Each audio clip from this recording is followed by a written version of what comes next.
radio Recording in progress. year.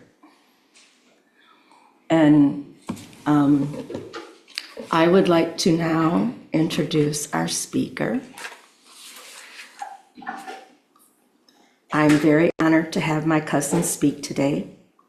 I have known her entire life.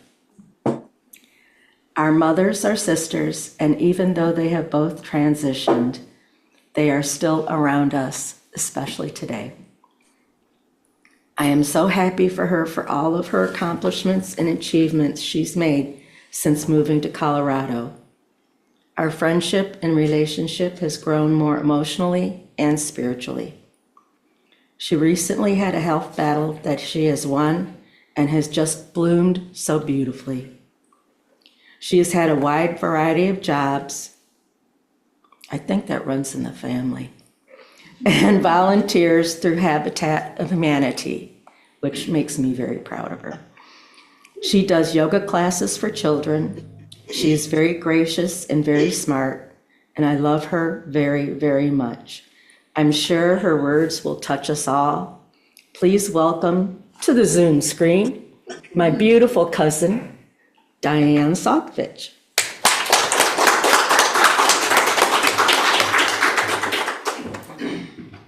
Good morning, everyone. Can you hear me okay? Yes, we can. Yep. Super. Thank you.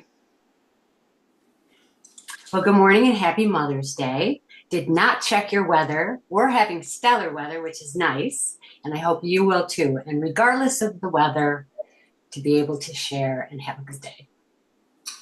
Thank you, Reverend Lisa, for allowing me to share today. Let's do a little water. A little nervous.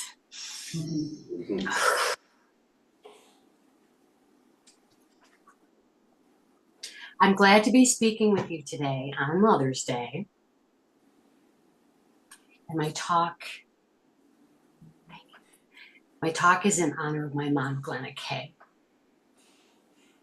I'm just gonna let these tears go as they come.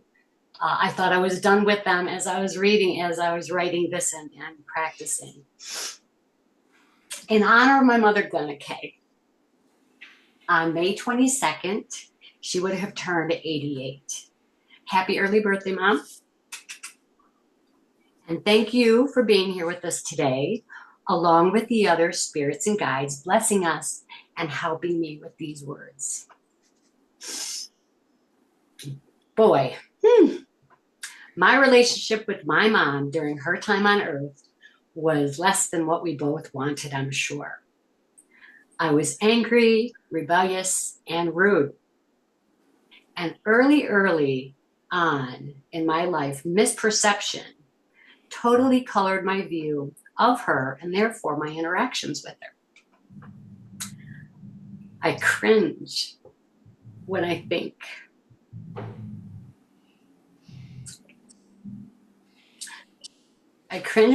of the way I spoke to her, interacted with her, withholding my love and support, and reverting to a very controlling way of being when I was with her. After her death in 2008, I carried a sense of loss and anguish in my soul. Loss for her physical presence and touch and hugs. Moms always give the best hugs, don't they? Her gentle words and humor. She had a great sense of humor, and anguish about my actions because they were just not from love and from where they needed to be. And I'm sure these actions and interactions that we have are not new. Childhood experiences where we don't feel loved or heard or seen can create such heartache and misery that we grow into adults building walls, being combatant, not hearing other people's views, and becoming someone that is not true to ourselves, regardless of whether we're at peace with how we are with our family. There are ways to heal, and it starts with forgiveness, internally, externally, physically, spiritually, those pieces that help us, that are here with us. But in my case, I always strove for something to fill that void. And I knew in all of the things that I did, I was able to pick up bits and pieces that helped me grow and helped me clear my mind and understand and see how my relationship with her and what was there, what was not there, etc. I love my mom, and I know she did the best she knew how. But do we know what our parents went through during their childhood? Just like what we go through, their experiences flavored their development too. To help in my healing journey, I looked at her life and family dynamics to better understand. My mom was in middle school when her mom died. How heartbreaking. From cancer at home, a prolonged transition that was not easy and I'm sure very traumatic for the family. Her illness forced my mom and her sister Virginia, AG, into the caretaker and homemaker roles that were so prevalent back then. It was pretty black and white. It did provide the avenue for my mom to develop her cooking and baking. She was a great cook. I so wish I had her stroganoff recipe, but it will come to me. I'm asking for it.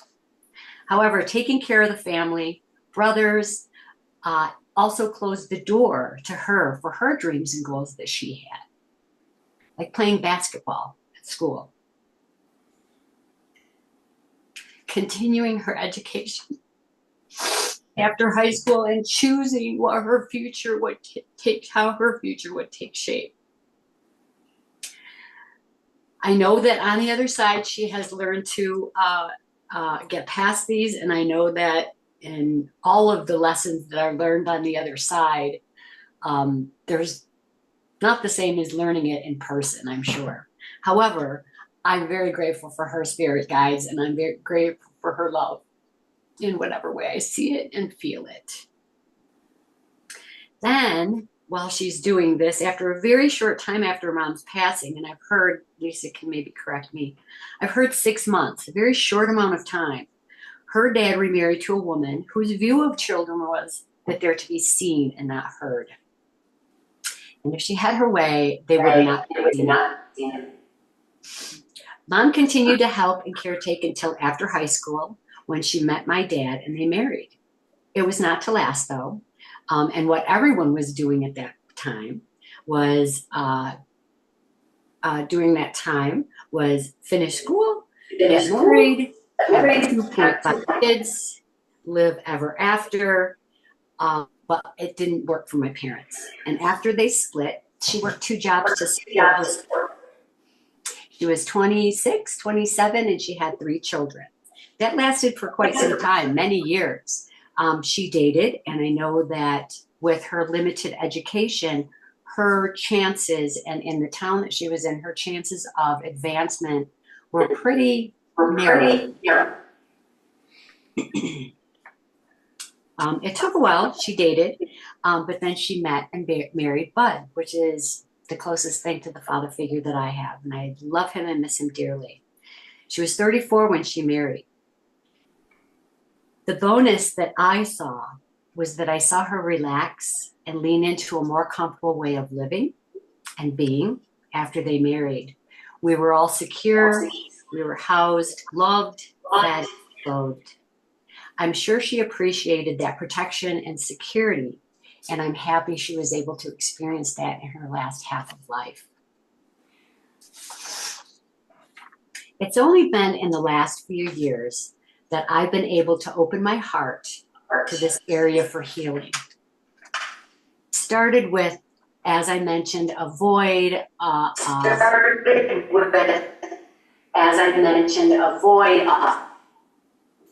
Big echo, sorry about that. A big void. But I have been able to open my eyes and my heart. Because of that perception and those actions from many years ago, I carried some a pretty heavy couple personality traits Couple that personality not satisfy me at all. not satisfy me at all. And what I What I realized, realized, what she experienced, that's what colored her world and not forced her, but developed her and to grow in the way that she did. I'm going to go sideways on this because I truly think the boomer generation were the ones to open up the doors for the beautiful human growth, understanding, ways of learning, ways of being, not going with the standard flow of, aligning your life with what your parents did. I think there was enough. I think there was enough people within our generation, which was just after like the 70s and the 60s when the war and the freedoms were expanding out. I think us boomers picked up on that and just continued to develop it. As the generations today are developing more broad understanding, goals, boundaries, and acceptance of everyone, regardless of where they come from. And I think that's a beautiful, beautiful thing. So when I have to go back and I have to think about how my mom was, she knew what she knew. I knew what I knew from her. It was flavored with something. It was not a, I guess, beaver cleaver type home life. But we were fed, we were clothed, we were loved. There were some very beautiful, beautiful times. And I'm glad that I was able to experience those times with her while she was alive. And although I'm not 100% clear on my path forward with regard to this growth and this education I've had with her and with myself, in our relationship,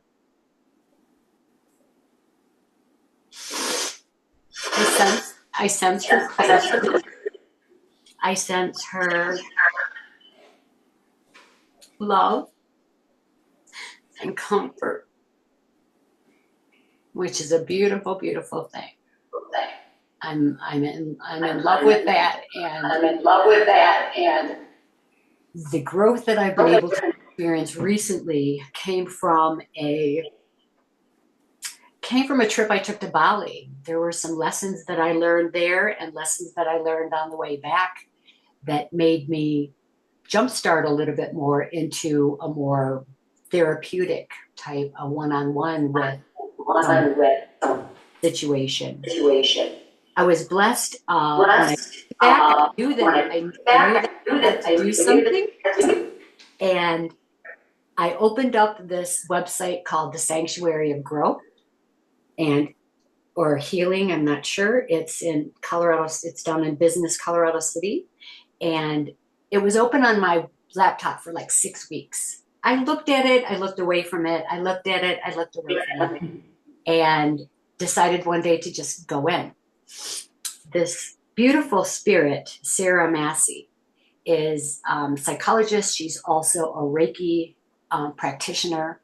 And through those two avenues, she was able to, and in her spiritualism, she was able to tune into me, identify in the first 30 seconds where I was, what my attitude was, how frustrated I was, avenues that I had been taking to try and fill the void, fix myself, come to a peacefulness within here. I was undone that she was able to see that. And I'm sure that if she saw it so quickly, I'm sure other people realized the ways I had been being as well. I had a decades-long love-hate affair with my needing to be needing to be affirmed, a pat on the head, give me some validation, and I live my work.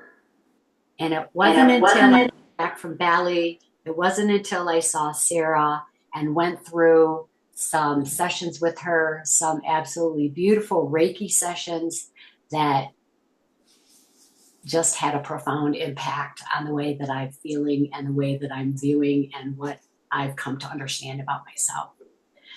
It's not for everybody. Everybody has their own way, and truly, I think a human can come to that understanding when they examine their feeling inside, because it does start inside. It might start with tears, it might start with anger, it might start with all kinds of different pieces or reactions or emotions. But the understanding that when something isn't in alignment, it's time to take notice. So with Sarah's help, I certainly took notice, and I feel so much better about it. This was a cathartic talk today. I'm not done. And I realized that her life when she was a child, into adulthood, into my childhood, into my adulthood, it's just a beautiful golden rope that is like bringing us together. And it will bring us together again when I've transitioned, unless she comes back to help me along in that piece. I'm not sure. Anyway, as I mentioned, it starts with an awareness, and in any healing journey, it's not easy. But the strength that you can, and the strength that people have is untapped. We really are stronger than what we give ourselves credit for. We can do things that we set out for. And these tears and this heartache and this hurt, all help Tears the and other side. heartache, this hurt. And I'm really appreciative of that. I certainly am. So in the last part, I'm really appreciative of that. I linked everybody's thing together because I went off. So in the last part, hopefully it's all good. I linked everybody's thing together. I'd like to share, and I'm choosing to share some sweet memories I have of my time with my mom. Laying in bed with her when I was young, because of course we want to crawl in with our parents. Brushing her hair, being hairstylist. One day I will have hair that I can play hairstylist again too. Surprising me with birthday wishes when I didn't know. Making Halloween costumes. She actually cut out of large pieces when I was small, probably 6 and she painted them as maple leaves and then stapled them to the front and the back of me. So I was a maple leaf in the Halloween one year. As Lisa mentioned, watching her dance with her and aunt, listening to her sing along with her favorite music, playing cards with her, being with her, getting and giving hugs, smelling and tasting the awesome food that she cooked. I think growing up, she made Texas sheet cake every week. Every week. We went through, there was 8 of us in the house. We went through lots of food and lots of chocolate. There was 7 of us in the house. We went through lots of milk and lots of chocolate. Sledding down the hill. She had a great sense of humor, and she had a great sense of fun and childlike, I guess, interest and wonder and happiness. We used to sled down the hill. We used to walk across the ice, snowmobile across the ice, and sled down. Crater walked stuff. across the ice, snowmobile across the ice and slid down Can you crater stuff. Those were always a blast and a half. Salmon fishing and hosting Bud's cousins. Always Planning, having dinner parties. dinner parties. She really was, because of her upbringing, she was very, very Very, happy very happy. when she can entertain people and just keep them happy, feed them, host them. She really inspired a lovely essence and energy in the home because she was such a caring woman. Her patience.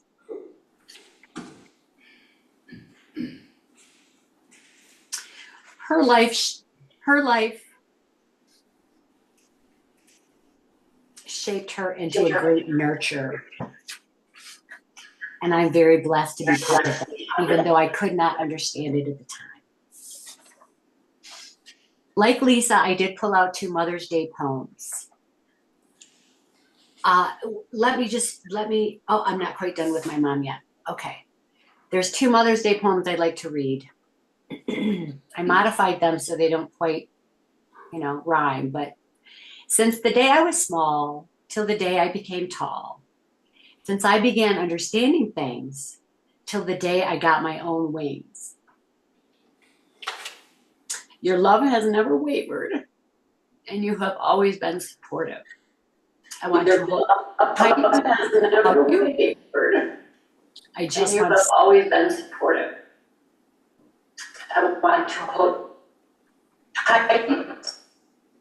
I can't quote who these came from. I just did a quick write down from what I read. My second poem. In her womb, I found my first home, a sanctuary in which I was free to roam. Her heartbeat was my lullaby. Her strength, the wings that taught me to fly. Mm-hmm. Her words, a map for the world outside. Her love, a tide that never subsided. A mother's embrace, a fortress strong.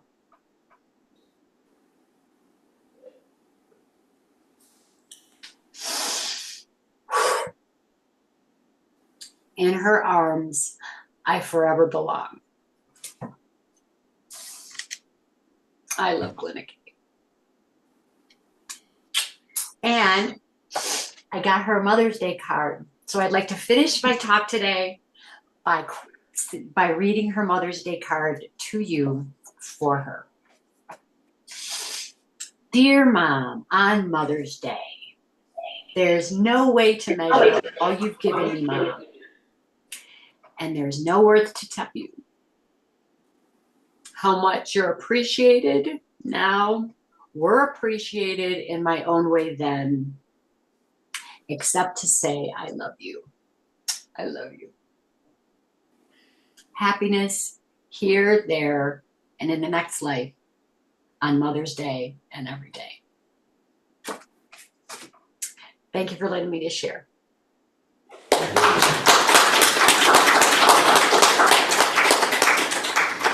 Thank you so much, sweetheart. And just to let you know, my name is Lisa Kay, so I was named after Glenna Kay. So it was nice. My dad honored Glenna, and we had wonderful, wonderful, wonderful times. Thank you so much. Speaking of love, let us now transition into our love offerings. First, let us start with our abundance principles that you'll find on side 2 of our prayer card. Okay.